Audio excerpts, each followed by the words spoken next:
મેં મારા વોર્ડમાં વોર્ડ નંબર 3માં નગરપાલિકાની દાવેદારી કરેલ છે.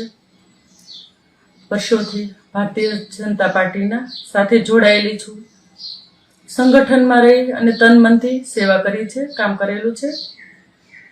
એમ છતાં પણ કાલે 10 તારીખે એવા વ્યક્તિને ફોર્મ ભરવા બોલાવ્યા છે કે જે પાર્ટીમાં સક્રિય તો નથી, સક્રિય સદસ્ય નથી, સક્રિય નથી, રાજકારણનો રહો કે ભાજપનો ભ પણ નથી. એ વ્યક્તિને સમજ એવા વ્યક્તિને ફોર્મ ભરાવેલું છે.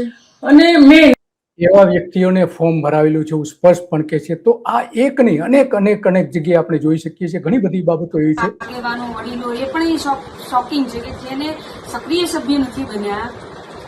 પાર્ટીની ગાઈડલાઈન છે કે સક્રિય સભ્ય હોવા જોઈએ, તમારે પાર્ટીના મેમ્બર હોવા જોઈએ. આ તમામ વસ્તુ જે નથી એવા લોકોને તમે અચાનકથી મેન્ડેટ આપો, એવા લોકોને તમે ટિકિટ આપો એટલે ઓબ્વિયસ છે કે કાર્યકર્તાઓ છે, આગેવાનો છે, તાલુકા પંચાયતમાં જેણે ફોર્મ ભર્યા છે, અમારા પણ સપોર્ટિંગ કાર્યકર હોય.